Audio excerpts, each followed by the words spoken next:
the articles of impeachment before signing it. And i-expel, i-impeach, or i-threaten na bakit di na lang po natin galingan. Total, meron naman po tayong 3 taon pa. Pag malakas ang kalaban, i-disqualify, baguhin na natin ang ating estratehiya. Kaysa bumabakbak tayo ng bumabakbak ng ating political, matalo natin si BP Sara sa Twitter.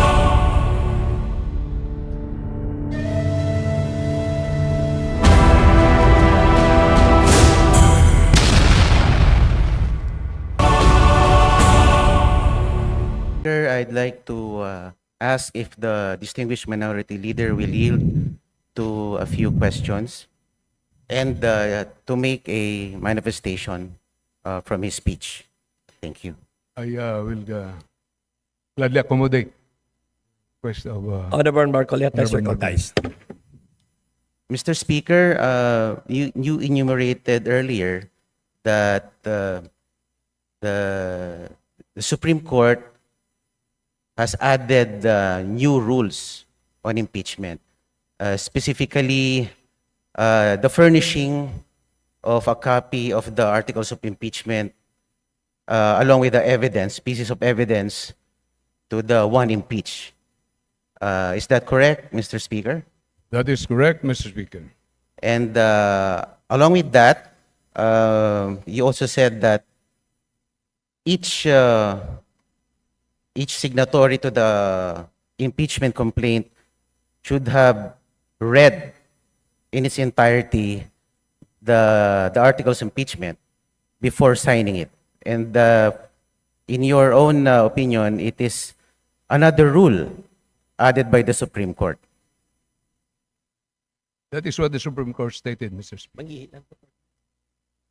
And our distinguished colleague, Ma'am Laila De Lima, said that due process is not needed here in this particular case.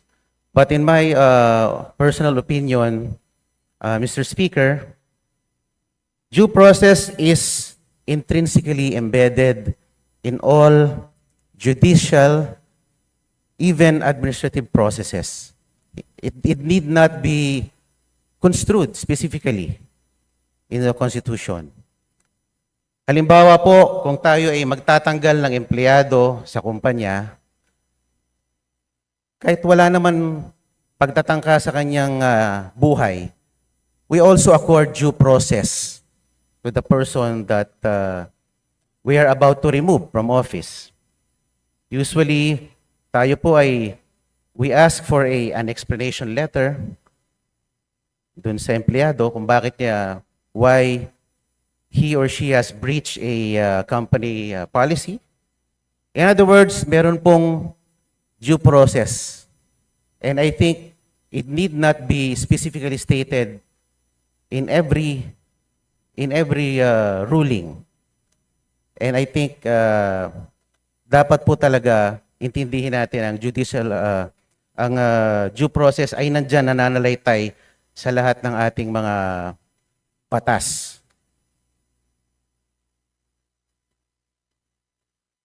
Mr. Speaker, ang impeachment po ay a class of its own. May tinatawag na substantive due process, procedural due process, administrative due process. At dito naman sa impeachment, sinasabi po ng kanina sa interpellation na ang process na ito, pag pumirma ang 1/3 of all the members, hindi naman nawawala ang sabi, wala dito yung due process dahil ang penalty dito, sabi po ng Honorable De Lima, ay removal from office, ang pinaka-harsh na penalty. Hindi yung katulad sa criminal or administrative.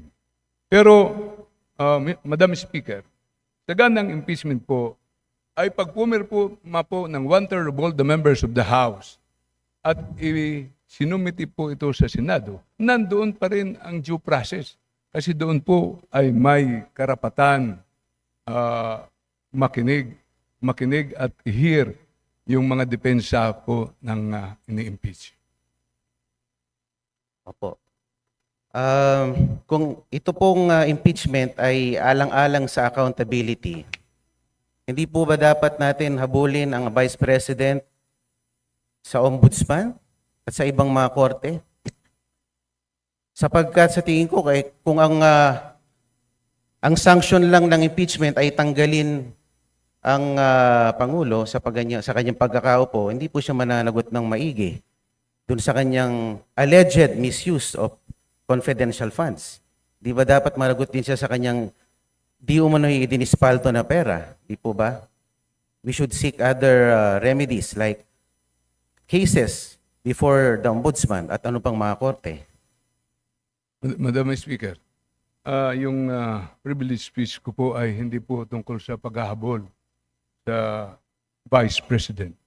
Ang privilege speech ko po ay tungkol po sa desisyon ng Supreme Court na gumawa po ng maraming requirements sa House of Representatives tungkol sa impeachment na exclusive power of the House of Representatives. Ganun po ang aking binitawang privilege speech, Madam Speaker. Just to reiterate, the topic of the Honorable Marcelo Libanan, our minority leader, is Senate action to archive the impeachment case of Vice President Sara Duterte. Mr. Speaker, distinguished minority leader, yung po bang sinabi ng Korte Suprema ay are we being precluded to initiate impeachment complaints or we're just being taught on how to file a correct impeachment complaint by complying with procedural steps? Tayo po ba'y binabawalan talaga ng Korte Suprema o tayo tinuturuan lamang kung paano maghain ng tamang impeachment complaint? Before the minority leader responds, since the question of the Honorable Marcoleta is directed towards the action of the 19th as well as the 20th Congress, may we request the Senior Deputy Majority Leader to respond? Madam Speaker, we appreciate the exchange of the gentlemen regarding the impeachment as well as the decision of the Supreme Court. May I be allowed to raise a point of order, Madam Speaker? May we know the point of order of the Majority Leader? Madam Speaker, the discussion has been towards whether or not the House can exercise certain powers, especially in initiating impeachment complaints. However, may I remind our members that we have a pending motion for reconsideration with the Supreme Court. Thus, we cannot discuss the same with finality this afternoon during the privilege hour. May I request the gentlemen if we can hold further deliberations, heated deliberations in the future so that we can wait until our motion for reconsideration has been decided with finality by the Supreme Court. What does the Honorable Marcoleta say? May I proceed with my manifestation, Mr. Speaker? Madam Majority Speaker, Leader. can we let the Honorable Marcoleta finish his manifestation before we proceed to the next speaker to avail of the privilege hour? Thank you, Madam Speaker. Majority Leader, I believe the Honorable Libanan as well as the other members of the House are actually, we have 22 members listed for the privilege hour. That's right, Madam Yeah, Speaker. so I believe a manifestation can be taken up at the appropriate time once the privilege hour has been closed. Madam Speaker, I have already registered my intention to make a manifestation. Madam Speaker, a manifestation would be in order. Let's allow the Honorable Marcoleta to finish his short manifestation before we conclude the privilege speech and refer the same to the Committee on Rules. The Majority Leader's request is hereby granted. Thank you, Mr. Speaker. Sa pagtatapos po ng 2024, sinabi po ng ating mahal na Pangulo na ang impeachment ay hindi importante. Sabi niya, this does not make any difference to any single Filipino life. So why waste time on it? And despite the admonition of the President, the House, through one-third vote, transmitted the articles of impeachment to the Senate. Why didn't we heed the call of the President?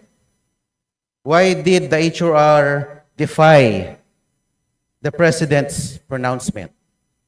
Gusto ko lang pong malaman kung bakit ganon. Parang hindi natin sinusunod ang mga pahayag ng ating Pangulo. Before the Honorable Mark, please proceed. Opo. At nung July 25, the Supreme Court, sabi nga nila, inilang dineklara ng articles of impeachment ay unconstitutional at void ab initio. At pagkatapos noon ay nakarinig tayo ng mga pahayag mula sa House members na tila baga tinatakot ang ating mga maestrado na pwede kayong ma-impeach din tulad ng Vice President. And despite the motion for reconsideration submitted, the Supreme Court, through a press briefer, reiterated that the decision is immediately executory, notwithstanding the MR. And the Senate accordingly adhered to the decision by archiving the articles of impeachment. So ang tanong ko lang po why the continued defiance on the part of the HOR? Parang tayo po ay tila nagmamatigas. Samantalang ang Korte Suprema at ang ating co-equal body ng Senado ay tumalima na sa sinabi ng ating Korte Suprema. Alam naman po natin that the Supreme Court is the final arbiter on all disputes and controversies pertaining to constitutional issues. And the decisions released by the Supreme Court form part of our legal framework, form part of our legal system sa ating bansa. Dapat po nating galangin ang ating co-equal branch. Sinabi din po ng Pangulo sa isa sa kanyang mga panayam at huli-huli sa kanyang sona na ang Pilipino ay sawa na sa sobrang pamumulitika. So, buti pa ang ating Pangulo aware dito. At siyempre, kamakailan ay meron pong ibinalita na meron na naman pong Quadcom version 2.0. Alam naman po natin ang Quadcom ay nagagamit bilang political persecution more than a tool for legislation. At pinakita pa nga po ng Quadcom sa kanilang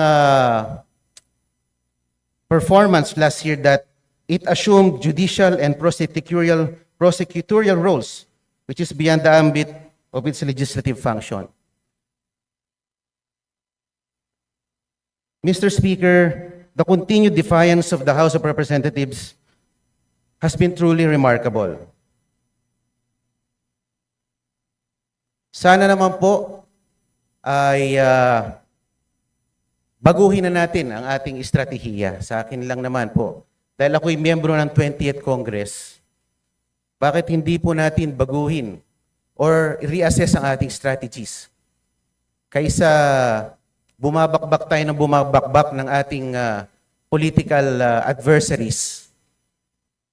Bakit di na lang po natin galingan? Total, meron naman po tayong 3 taon pa para ipakita na tayo ay mahusay din sa pamamalakad. Ang akin lang naman po, ang this administration has been characterized by, treating its political adversaries na pag malakas ang kalaban, i-disqualify, i-expel, i-impeach, or i-threaten na i-impeach. Bakit hindi lang naman po natin galingan? Meron pa naman po tayong 3 taon. Baka sakali, matalo natin si VP Sara sa 2028. Maraming salamat po.